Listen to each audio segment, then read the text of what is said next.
Assalamualaikum warahmatullahi wabarakatuh. Sampurasun.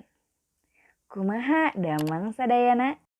Mugia urang sadaya dipaparin kasehatan ku Gusti Allah Subhanahu wa taala. Amin. Barudak dinten ayeuna urang bade diajar basa Sunda. Pangajaran 5 ngeunaan ulin jeung olahraga. Dinten ayeuna urang bakal diajar halaman 58 ngeunaan maca sajak kalawan hade. Tujuan pangajaran dinten ayeuna nyaeta maca sajak ngagunakeun lafal nu bentes, lentong jeung ekspresi nu meureunah. Tapi teu kenging hilap, sate acan urang ngawitan diajar, urang kedah ngadua sasarengan. Ngadua di kawitan. A'udzu billahi minasyaitonir rajim. Bismillahirrahmanirrahim. Alhamdulillahi rabbil alamin. Ar-Rahmanir-Rahim. Maliki yaumiddin.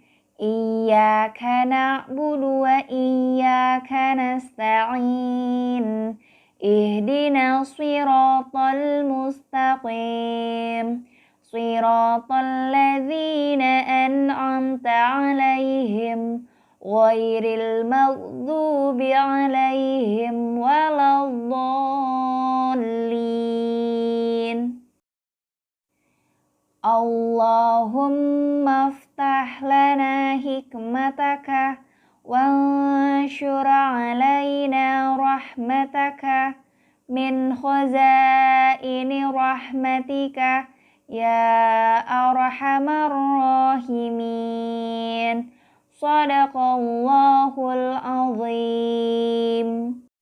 Alhamdulillah, mugia urang sadayana meunangkeun kaberkahan sareng kalancaran dina nuntut ilmu.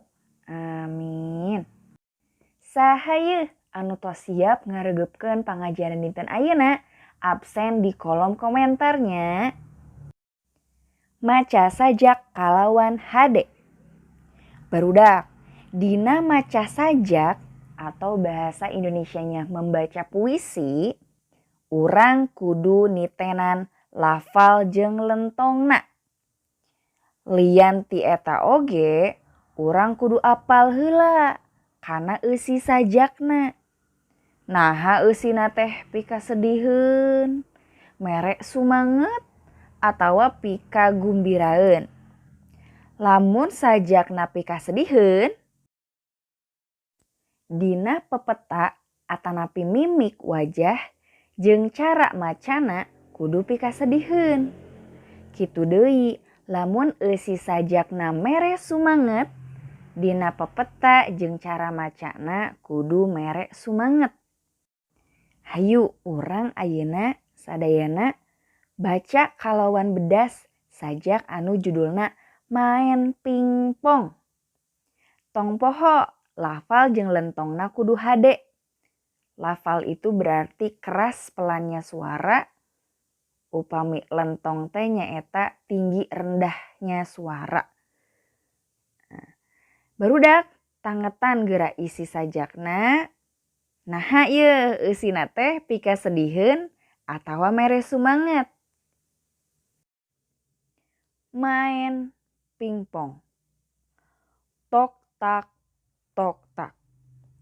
Bal laluncatan kaditu kadieu. Ditepak ku Andri, ditampanan ku Abdi. Tok tak tok tak. Tong balangah, saur palatih. Muhun mangga, tapi sesah. Abdi ngesang, kaos baseuh. Gorolong, gorolong, gorolong. Bal pingpong ngagorolong. Diudag ku Abdi, nu nongton ngeprokan Andri. Abdi ngesang. Tok tak, gorolong. bal ngagorolong teka tampananku Andri. Nu nongton ngeprokan abdi. Abdi beki sumanget, beki kesangan. Kenging Haris Setiadi. Nah, gitu barudak. Janten upami orang bade maca sajak anu judulna main pingpong. Cobi kedah merhatikan lafal sareng lentongna. Teu kenging lalaunan teuing. Tidak boleh terlalu pelan. Teu kenging gancang teuing. Tidak boleh terlalu cepat. Terus suarana tiasa tinggi, tiasa rendah, tiasa tarik, tiasa lalaunan. Nah, ayeuna cobi ku hidep buka halaman 58, teras latihan maca sajak anu judulna main pingpong. Kin insya Allah minggon payun di sakola bakal tampil kapayun kelas saurang-saurang. Mangga latihan di bumi, hatur nuhun, atos rengse dinten ayeuna urang ucapkeun hamdalah sasarangan. Alhamdulillahi rabbil alamin. Astaghfirullahalazim. Astaghfirullahalazim. Astaghfirullahalazim. Subhanakallahumma wa bihamdika asyhadu an la ilaha illa anta astaghfiruka wa atubu ilaik. Hatur nuhun. Wassalamualaikum warahmatullahi wabarakatuh.